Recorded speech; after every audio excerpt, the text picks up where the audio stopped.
Boys, you'll never guess what. You you will never guess. You will never. Oh, you. Nicola Sturgeon unveils the case for Scottish independence. I mean, it's not like her. It's not like she does this every 2 fucking weeks. Every 2 weeks.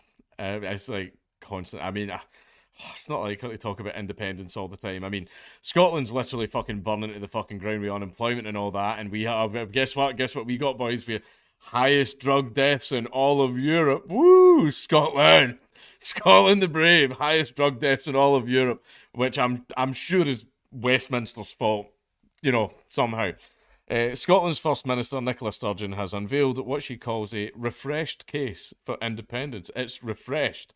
I mean, it's the same case, pardon, with the exact same arguments, but because it has refreshed in the title, it means it's refreshed with the same shit.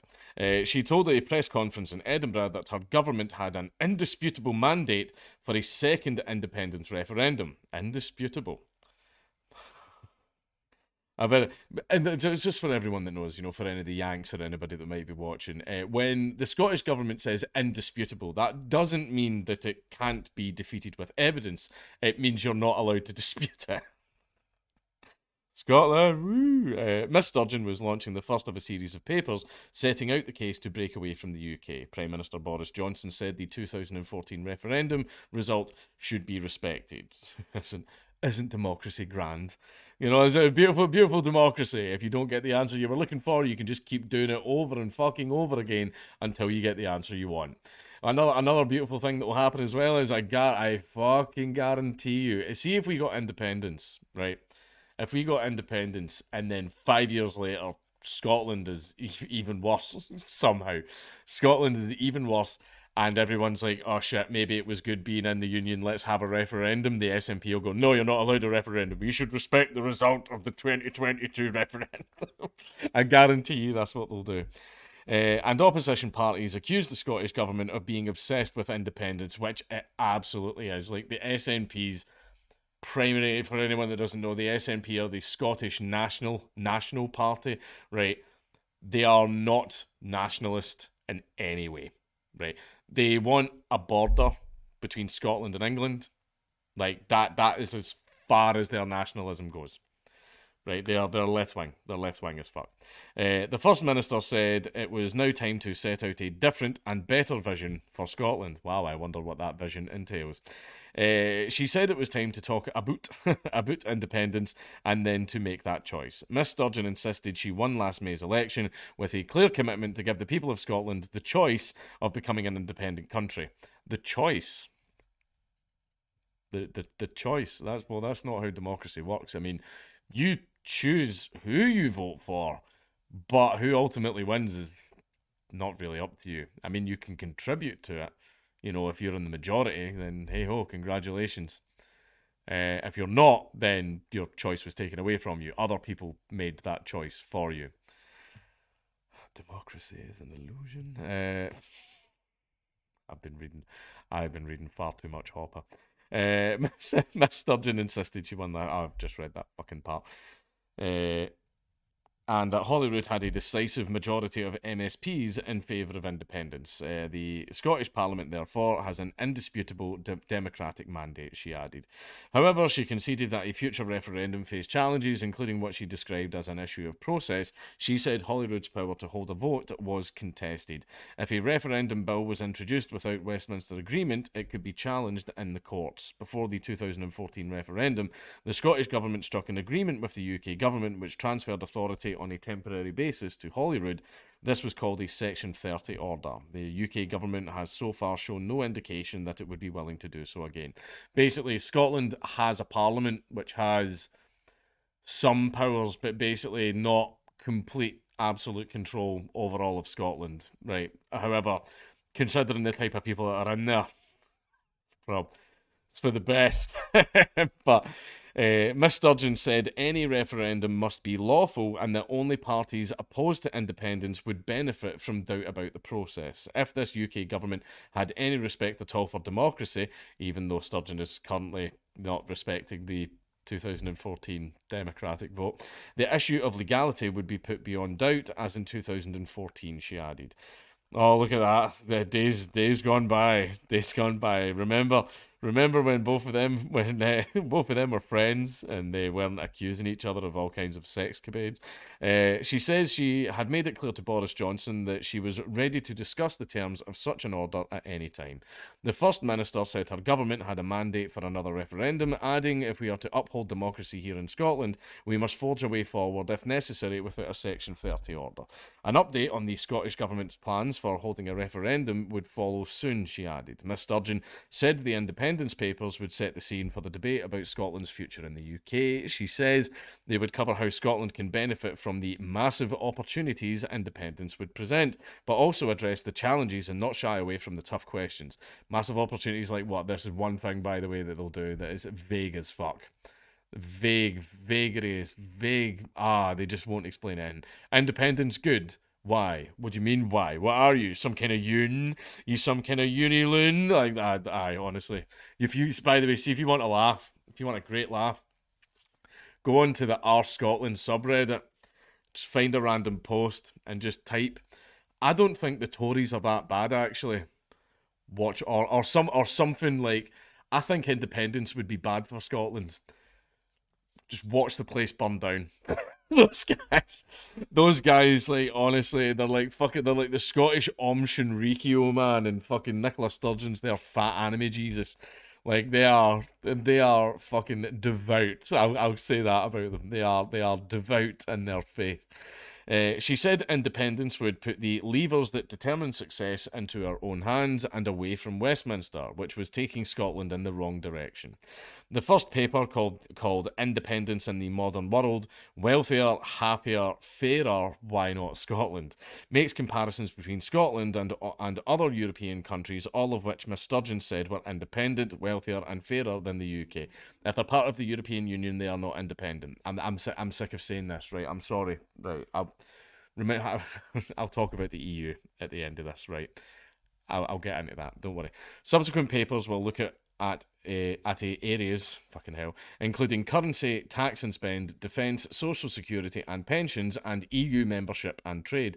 EU membership, what a strange thing for a party that wants independence. Miss Sturgeon was joined at the press conference by Patrick Harvie, the co-leader of the Scottish Green Party and a member of the Scottish Cabinet. Just so you know, the Green Party are the SNP's bitches. Right, that's basically they form a coalition every single time so the SNP can have somewhat of a majority. As soon as the Greens aren't needed anymore, like the Greens are a much more insane version of the SNP. They're a lot more insane. As soon as they're not needed anymore, watch how fast the SNP ditch them. The SNP and the Greens are both pro-independent and struck a power-sharing arrangement at Holyrood after last year's election. Mr Harvie said Scotland could chart a different future with independence and set out a vision for greener, fairer and a more prosperous Scotland. Boris Johnson said the 2014 results should be respected. He said the UK should focus on the economy and COVID recovery, adding, that's the focus of the government. We're working with our friends in the Scottish Government and the Scottish administration on those issues. Scottish Conservative leader Douglas Ross said energy would be wasted on the wrong priorities. He said pushing for another divisive referendum is the wrong priority at the worst possible time. Scottish Labour leader Anas Sarwar said Miss Sturgeon's speech was a disappointing return to the politics of the past, adding that the majority were opposed to independence, which and during the 2014 referendum, 45% voted in favour of Scotland being independent and 55% voted against. So we didn't get independence. He said the First Minister should not turn her back on important issues in order to focus on her own obsession with independence. And yeah, they're obsessed. Like, Nicola Sturgeon at this point doesn't really give a fuck about the future. She just wants her name in the history books. That's what she wants. She wants to go down in history. Alex Cole-Hamilton, the Scottish Lib Dem leader, said the First Minister must be wired to the moon if she thinks that breaking up the UK is the priority for the people. And then this is just inputs from everybody else. I don't care about that. Now, independence. I am pro-independence for Scotland. However, I'm pro-independence to the point where I don't think it should be. I don't think it should stop there. I think after that, Fife should declare independence, and then after that, Carlisle, And then after that, Glasgow itself. Then after that, Edinburgh. And then Scotland just becomes lots of little Liechtensteins. And then all the way down to a private law society that's based on private property. Basically, secession and breaking up countries is a good thing. It's a great thing. And we should do it more. We should do it a lot more. So I am pro-independence. However, here are a few things to point out. Is now the time, with all the fucking shit that's going on in the world, is now the time to start doing all this independence stuff? No, it's not. No. Right, I support independence. I want Scottish independence because I want it to go even further than that. I'm going to start a vote to declare my house its own country. Because, you know, I just don't feel it's the best deal. I feel that all the levers to success are being controlled by Holyrood, and Holyrood keeps taking me in a path that I don't want to go down. And it's just, I'll use all those fucking arguments. I will.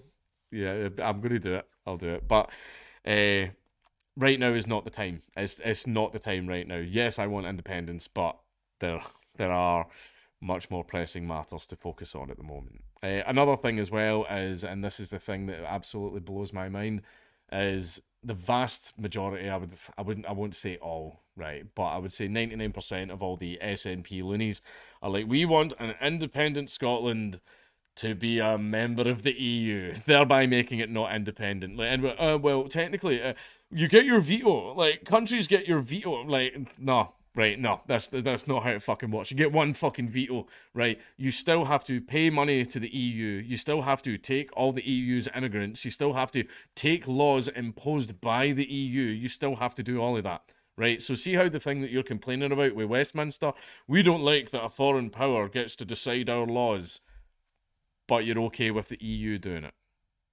Things like Article 13 and all that. You're happy with the EU going, this is how your country is going to live, even though that's like the prime argument that you give against being part of England. Part of England.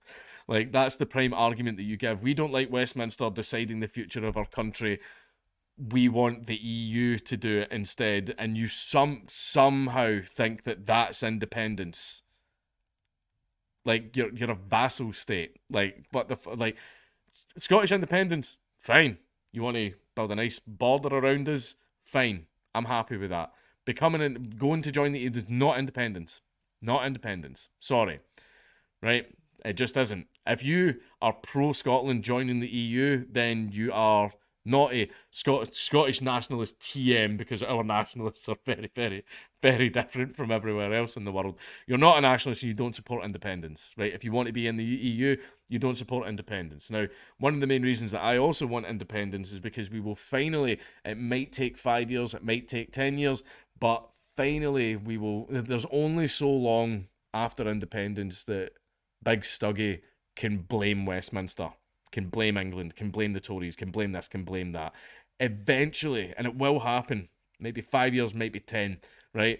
It will happen that eventually everyone is going to realise that the SNP are a fucking awful party. They are a fucking terrible party that have absolutely no idea what they're doing. Yeah, okay, they delivered independence, but they're not exactly delivering much else, are they? They're not really delivering much especially not for freedom of speech. They're not delivering much in the terms of business opportunities, because Scotland still has the highest taxes in all of the UK. Oh, why are factories not opening up here? Because the taxes are too high, so they're going to open up in England instead. That's like, honestly, it's just fucking, like, eventually it's going to happen where people are going to realise that they are a fucking terrible party and they'll get voted out. Because, well, Westminster, blah, blah, blah. Nicola, Scotland's been independent for 15 years. That's like, it's you. We're starting to realise it's not Westminster. You've just been shit this entire time. That's what I'm banking on. That's what I'm hoping for, right? Because under the SNP's policies, things will get worse. Things have gotten worse. Taxes have got worse. Employment's got fucking worse. Tourism's got fucking worse. So much fucking stuff has gotten worse under the SNP, but see, because they wave their little fucking flag and pretend to be Scottish, everyone's like, oh yeah, Braveheart, freedom, brr, and like all this stuff, and they get away with so fucking much, right? And see, if we finally get independence, they'll stop getting away with it. Yeah, you delivered independence, and when everybody takes their little rose-tinted glasses off, they'll realise that you're fucking shite.